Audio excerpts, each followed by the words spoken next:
Earth, man, what a shithole.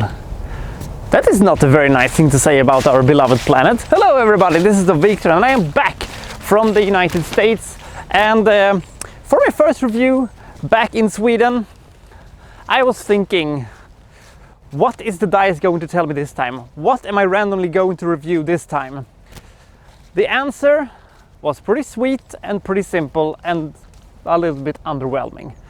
Alien Resurrection, that's what.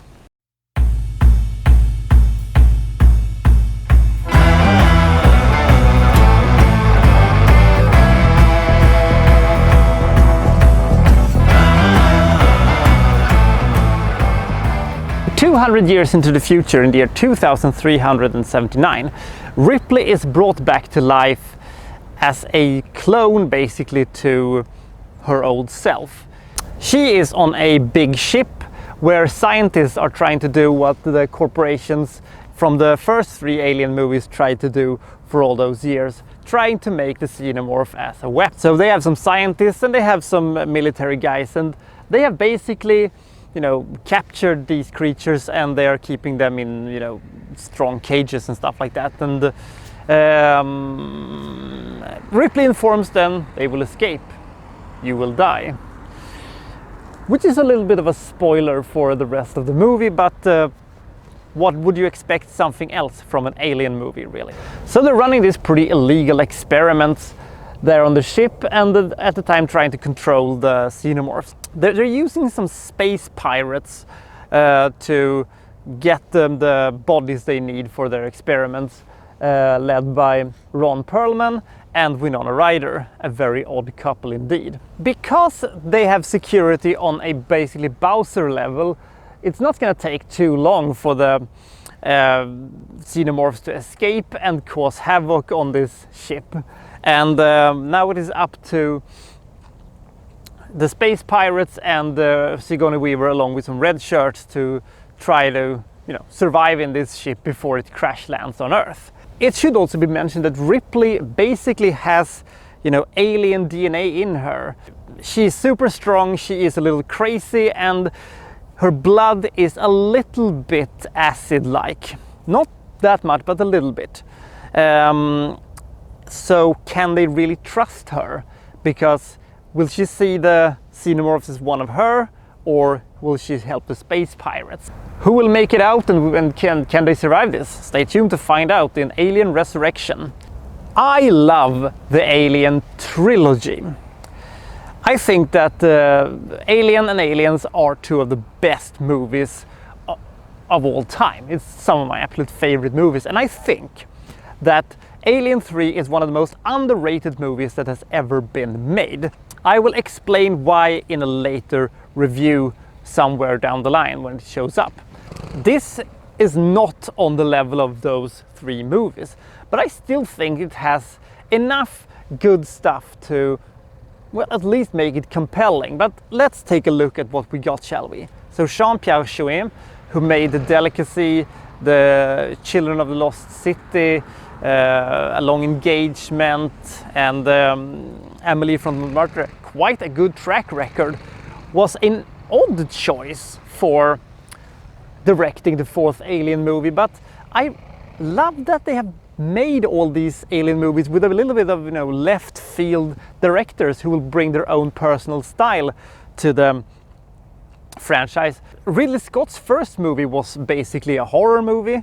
James Cameron's second movie was basically a gritty war movie. David Fincher's third movie was basically a bleak and depressing prison movie, and this one is a slightly wacky mixture of the first 2, I would say. It has a very odd feeling about it. It has weird humor. It's very organic. It feels very fleshy and meaty, and at the same time it has the, you know, classical Alien kind of, you know, jumping out and, you know, biting people to death and stuff like that. And you have a lot of very, very colorful characters, from the Brad Dourif's weird scientists to the space pirates that are pretty fun, except for Cole, who, except having a nice ass, has nothing to offer us. besides looking... What does she look really? She looks like a angry child who didn't get what she wanted for Christmas, basically. And her motivations is strange, and she goes away on her, own little side quests, which we have no idea what they are for. The good things are that it's a unique movie. A lot of the deaths and a lot of the alien sequences are unique. The swimming aliens is one thing that comes into mind. But I don't really care about the characters as much as I did with the previous alien movies, and the fact is that they really shouldn't have brought back Sigourney Weaver for the fourth one, and we will get to that also in the extended review. Some special effects look really terrible, and the aliens doesn't look as scaring or intimidating as they have done in the past. This is a bit of a problem, but they work around it as best they could. Now, if you have never seen this movie and you want to leave your Alien trilogy intact, you really shouldn't see this one. It is bizarre, it's odd, it has a lot of strange things going on for itself, a lot of weird one-liners and a lot of strange things going on, and some stuff simply doesn't work, and some of the special effects is pretty damn awful. But it is an entertaining movie. It's pretty fast-paced. It has a weird sense of humor that constantly makes this movie fun to watch. It isn't anything revolutionary or something like that, but it has enough going on for itself that I at least should think that, yeah, this is kind of mindless fun. But it doesn't have the weight, and it doesn't have the importance of the three previous Alien movies. But it is its own thing. It has its own unique identity, and that's what makes this movie, well, at least compelling.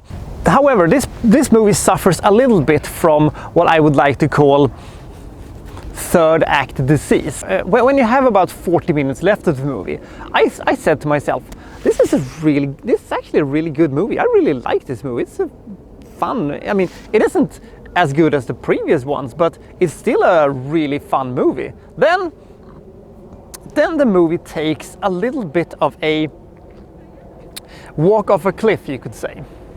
It's when they introduce a certain element into the movie. I will not go into what that is right now because it's too late in the movie and it would be too much of a spoiler thing, although I think that most people already knows about this one, but nevertheless. I understand why they did what they did in some capacity, but I don't really like it, and I think they didn't ruin the movie. It didn't destroy the movie. It's still a good movie, but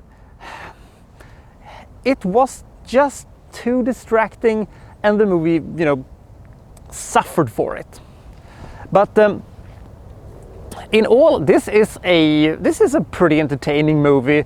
It has some weird, strange sequences and some hokey dialogues and stuff that doesn't really add up. But in all, I would say that this is still an entertaining movie with fun characters and a lot of great creativity that went into making this movie. So take it for what it is. It may be not as good as, let's say, the previous Alien movies, but I actually think, and I can't believe I'm saying this, but I actually like this movie more than I liked Alien Covenant for some reason, which remains, to me, the weakest movie in the Alien franchise. I will go into that at another moment, but what can I say? Alien Resurrection is a bizarre movie, which I kind of like. I give this movie the rating of 61. That may seem like a pretty high rating for this movie, but I will argue that the uniqueness of the movie and the fun characters and the creativeness outclasses the dumb decision that was made in the later third. I can live with it, only I always feel a little bit, oh no, when that happens. Okay, so let's find out some more stuff about the Alien franchise fourth movie. Until next time, this is the Wikstrand signing out!